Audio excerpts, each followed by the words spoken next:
Good morning, good afternoon, and good evening for another very special edition of WOWSA Live on this Saturday morning. Merle, welcome to the show. Thank you. Thank you for having me. Yes, and Chris, thank you very much for being our co-host today. No problem. Very excited to hear her story today. Yes. Merle, you're from Estonia, but you live in Florida. How did that connection happen? I came here 2009 with Estonian swim team, and we actually were practicing in Plantation, what is 10 minutes from my apartment today. And I kind of fell in love with Florida and the Spanish language, and I always was passionate living under the sun. But then when I finished high school, I actually was burned out with swimming and I wanted to quit swimming and I hated swimming. And there was an opportunity to come and study and kind of maybe even explore more swimming in US and in Florida. And it was still like unknown to me if I want to continue to be a swimmer or not. And my mom basically gave me a suitcase and flight ticket and said to me like, hey, go and find yourself. And today I'm so thankful to her. Wow. So you're about 18 years old when you left home? I was actually almost 20. Okay. Were you nervous? Later high school in Europe. Yes, of course I was, because you moving to a bigger country. Estonia is a small country. It's 1.3 million, and I was so scared that how I'm gonna adapt everything. And when I came here, I realized I'm actually exotic for Floridians because how I look like and where I'm from. Because first everybody thought Estonia is not existing on the planet of Earth. And then it took me maybe even 2 years to adapt. It was painful because the food is different. I miss my Estonian food, but thankfully I found some Russian store to keep up with the culture. And now I have a huge Estonian community, and we even have Estonian sauna here. Wow. There's so many things there. So what is your typical Estonian diet? What do Estonians eat? Rye bread, but because I'm gluten-free, I have to have the gluten-free one. So it's like a black bread, but potatoes. I mean, potatoes and lots of like sauerkraut and pickles. And I grew up having food from my garden. And to me, to go and buy apple juice was like extreme, because I used to have my grandmother makes apple juice to me and the jams. But the truth is that until even today, I bring all the jams and food from Estonia. So I have one suitcase for the food, and my dad literally thinks we don't have food in America. And when you moved to Florida, what foods, when you went into the supermarket, what surprised you about American foods? How long they can stay outside. Like the bread can stay like, I don't know, 2 months outside. In Estonia, usually it's gone by, like it's go rottens in a day. It's just, yeah. I think all the chemical and toxins what are in the food, but I kept, the idea of going to farmers market, and I still cook by myself. So I'm really happy with that. Got it. And then, so you went from, you were also a breaststroker, correct? When you were swimming? Yeah, in some way I'm still am, because I'm still really passionate. And when I went, being breaststroke swimmer, and I went to open water, I also find ice swimming. And there I was like, first, let me be a breaststroker in ice swimming and survive the ice swimming as that. And then I will see if I want to adopt the freestyle in ice swimming. But breaststroke is this kind of, it's a 4-stroke, but not many people can learn from the books. It has to come by years practicing and clicking to timing with the kick and stroke. And I love it. I love that being that weird stroke there and learning so much about it. So I still love breaststroke, even though lately I'm a distance swimmer. Yes. And talking about distance, and we'll get into this a little bit later, but you're going to do a 20K swim. Yes. Pretty soon. What is that? So as 2020 is already different, I think, around the world to every human, and I start feeling that 2020 is also, it's supposed to be Olympic year, and I wanted to go to Tokyo to the marathon qualifier, but it got postponed, so I have another year for that to train. Yeah. But I was like, you know what? That the break what we have with pandemic is teaching the humans so much about the oceans, hopefully. Yeah. But we still need to take care of our oceans today, not thinking about 2030 about it. Yeah. So it clicked me that if I was able to do 10K, maybe I'm able to do 20K with my mermaid fin, and why not to do it on 20 of August when it's actually Independence Day for Estonia. That 20 of August we actually got the freedom from Soviet Union. So it's all the numbers there what were talking to me. Okay. Okay. And you have a mermaid on your yes. What is that a symbol of? Explain to people your mermaid swimming. So mermaid swimming is actually the fifth stroke of the swimming. We have, butterfly, backstroke, breaststroke, freestyle. But if you look, Mr. Michael Phelps, why he's so good is he's underwaters and kicking the dolphin kick, what I call it mermaid kick. And it's there the whole passion started to kind of like educate and advocate for swimming for the kids and adults that, hey, listen, you still can learn to swim.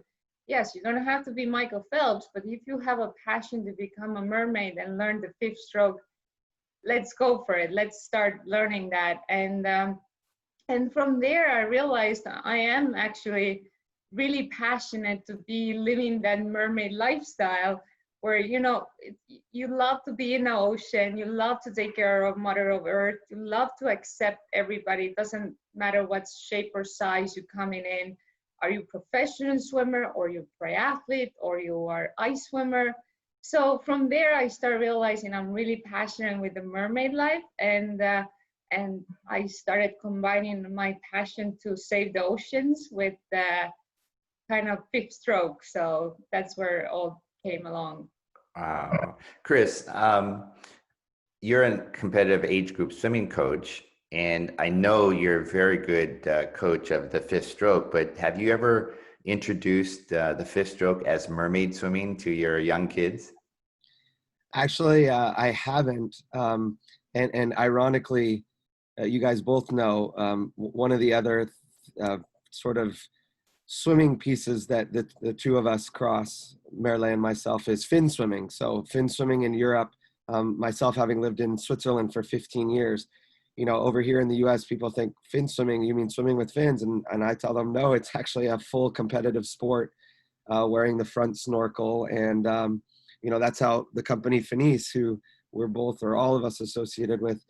So I haven't. And I think, it might be a way to get some of the kids to be a little bit more passionate about not only fin swimming, in the pool, but fin swimming and becoming more aware of the ocean and the things that we need to do to help heal something that's hurting right now.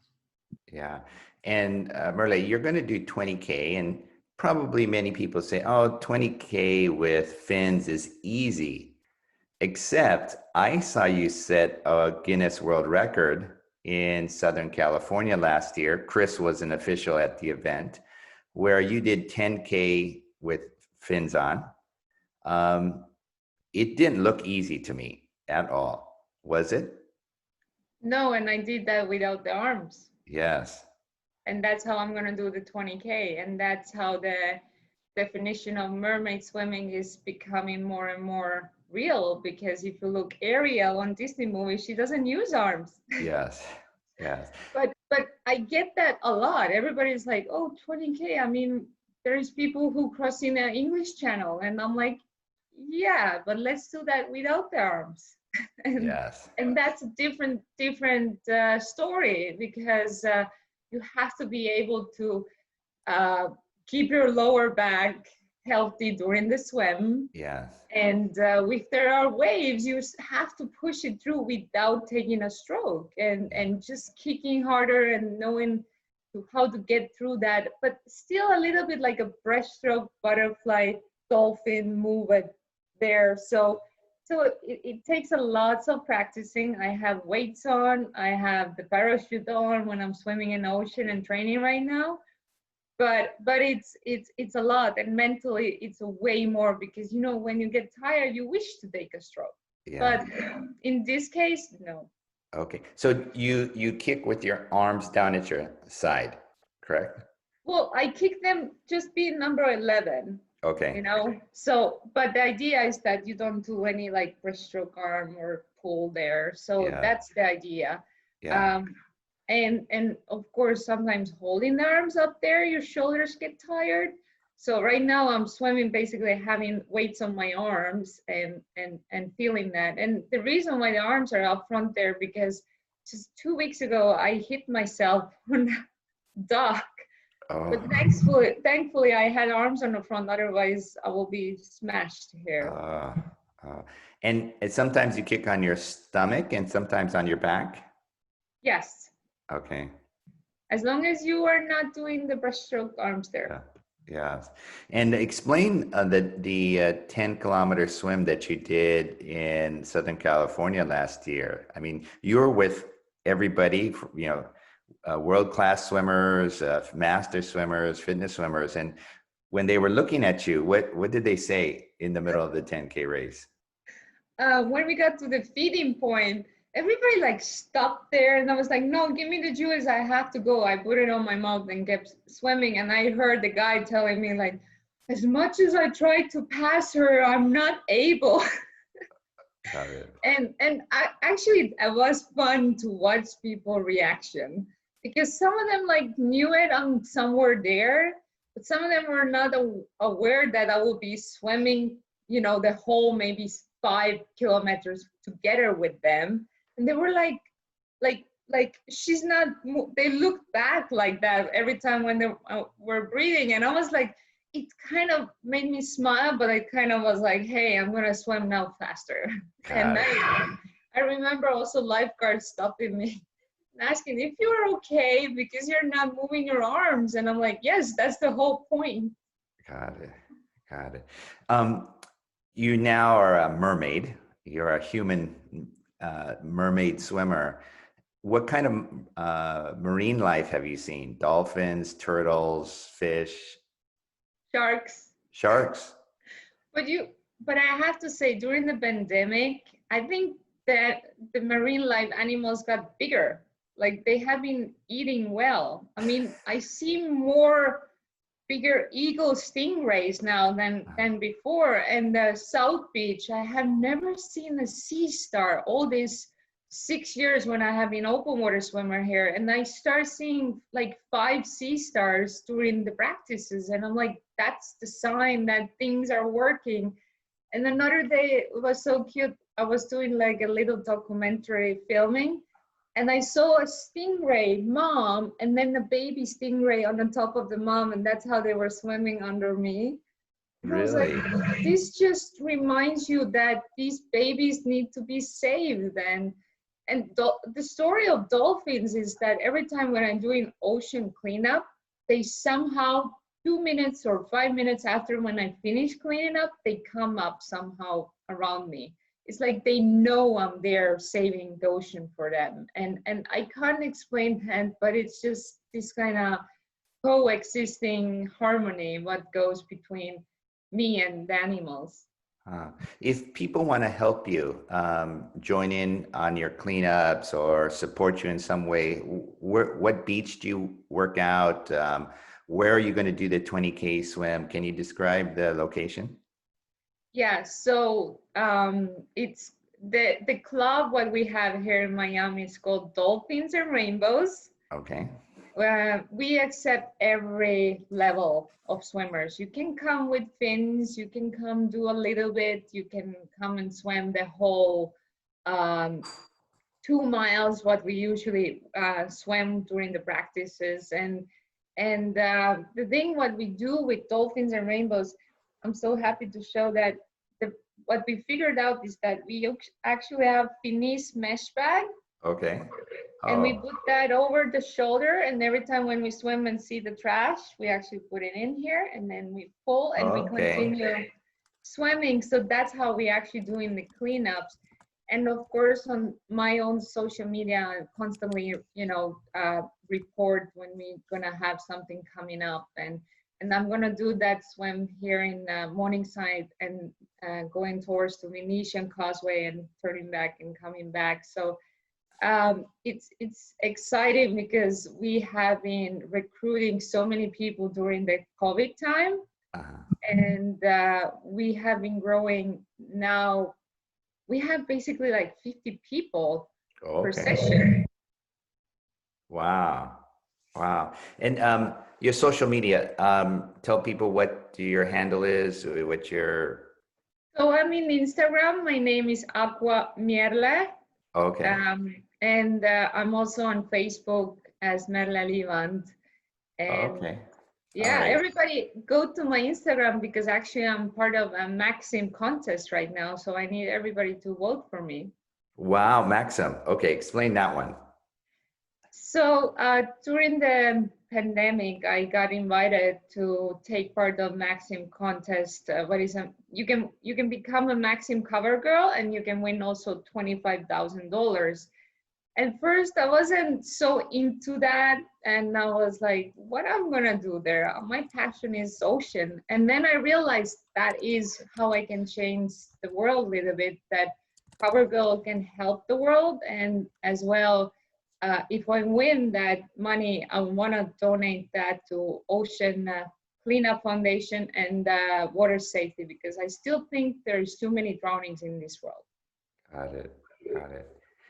Steve, if I could ask a question on that note, Merle, working with a lot of age group swimmers and also during this pandemic, we spent a lot of time doing open water swimming up here. I'm in New England, so, we've been doing recently some ocean swimming, but we had started off in some of the fresh ponds and lakes that are around here, just beautiful water.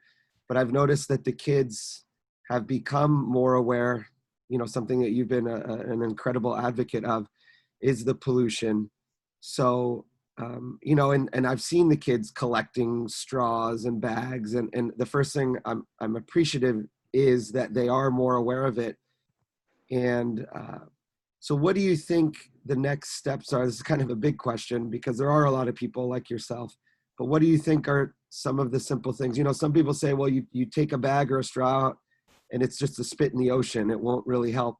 I think it will help. I think it starts with little steps like that. But what are some things you think we collectively can do to help not only raise awareness, because I think the awareness is coming, but what can we do?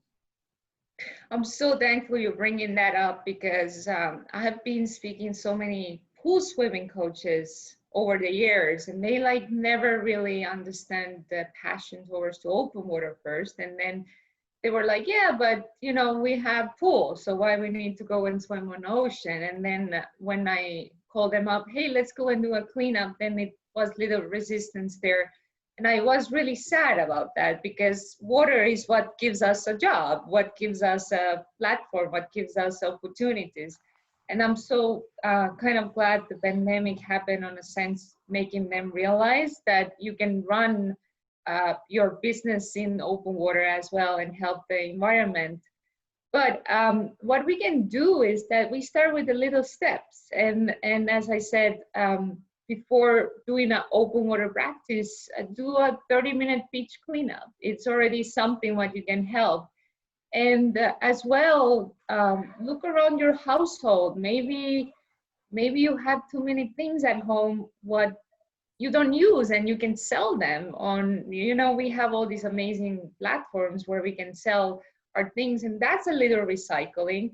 As well, making sure that whenever we get the Amazon package, there is, the plastic recycling, that you taking that to the places. We have a supermarket where they collect the plastic bags, and I actually go around my neighbors and ask, hey, I'm going to supermarket, can you have some plastic bags to me so I can put to the right container?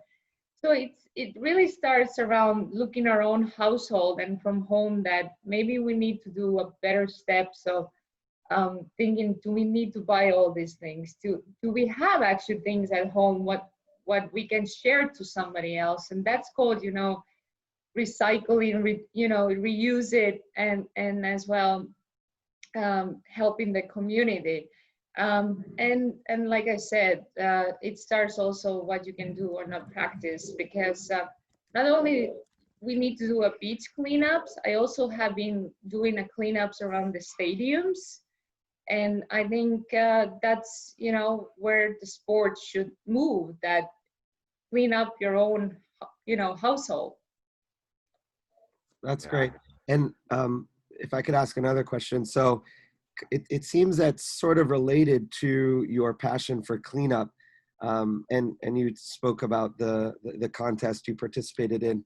You're also involved with some beauty products that also sort of encompass the theme of clean, recycling, natural. So could you share with us a little bit about that? Yes, I'm so excited because we just turned 1 year old. My cosmetic company is called Viking Beauty Secrets. And this is a scrub that I'm holding here. And this tube is already recycled. And this whole idea came that, we use a lot of natural ingredient products in Europe, but US has all the, because let's put it that way. In Europe, 1,300 ingredients are banned. In US, it's only 11. So already the cosmetic, what we put in our skin, is already affecting the nature, because whenever we put the lotion to our skin and we go to swim, it can affect the reefs, it can pollute the world. And with Viking Beauty Secrets, we really were going down that the bottles had to be sustainable, the ingredients had to be pure and clean, and we have to get certified. And getting a certification from a French company called EcoCert has been the most hustle what you can take in this world. And this scrub is actually, we take it from the ocean and we give it back to the ocean, meaning that's an Icelandic volcanic ash. We don't use the microbeads, what is inside most scrubs, what we use in US, and this volcanic ash actually have been helping a lot of people who having a problem with the sea lice bites. Oh, wow. Wow. So what other products are what other ingredients are in the products? So we use mostly sea buckthorn, what is kind of the superfruit from Nordic Baltic countries. And sea buckthorn actually helps a lot with the sunburn as well. And then we use cloudberries and rowan berries, and those three ingredients, have survived the cold, the sun, the rain, the storm, the heat, and that's why every year they still come up. So they are so resistant and resilient. So these ingredients are our main ingredients for our products, and we have daily cream, night cream, and a scrub. And soon hair product is coming on, because I'm working on Little Mermaid hair secret there.